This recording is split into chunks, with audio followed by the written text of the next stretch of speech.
Seagrove is a town in North Carolina. It has a population of about 250 people.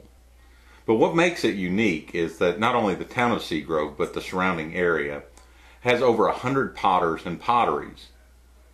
It's often referred to as the pottery capital of North Carolina. Seagrove potters provide a glimpse into the past and a celebration of the present within the range of their works.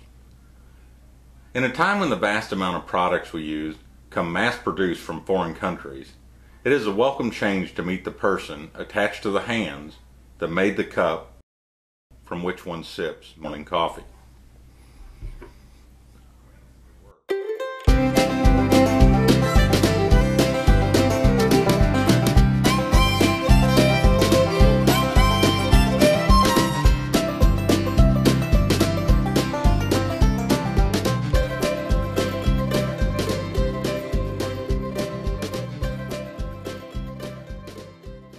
Building on the tradition that began with the earliest European settlers to the area in the 1700s, many potters are a link in the continuous chain of craft that has been passed from one generation to the next. One example of this craft heritage is the King family. Terry and Anna King are lifelong residents of Seagrove and trained as apprentices under Dot Allman, renowned Seagrove potter and historian. I was wondering how in the world we got to start working with Dot and Walter, because everybody wanted to do pottery with them.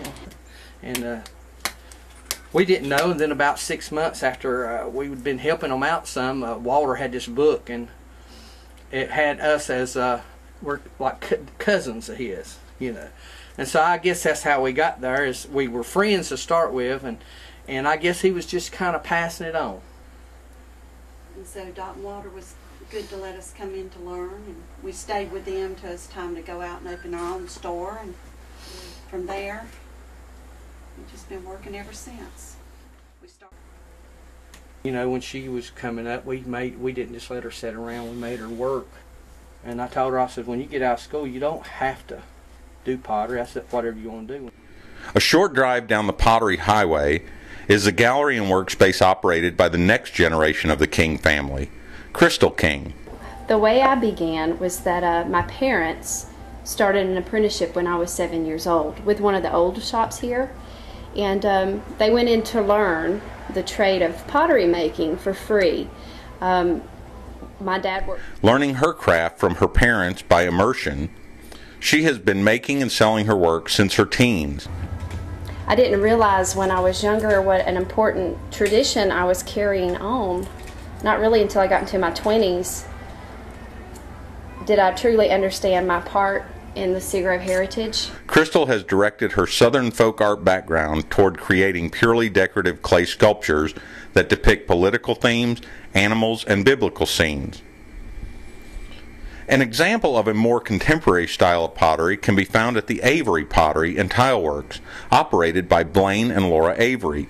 Such a great community because you have this concentration of people that all do the same thing. And although they use the traditional methods of mixing their own clays and glazes, learned while under apprenticeship, the end result is a distinctly modern twist on the crafts of pottery and tile making. Sit around and we talk shop and we have great food. And you know, if you run out of some chemical at midnight, there's somebody that you can get it from, you know, close by. It's just, it's so unique. I don't think there's anywhere else like it around. We really like it. Oh, I think we'll always be new. I think you know, unless you go back a couple generations, we're always the new people. But there's people that have been here for 20, 30 years, you know, now making pots that are still new. So that's just the way it is. And some of those people, I think, have had children now, and I think they might still be new people, I'm not sure.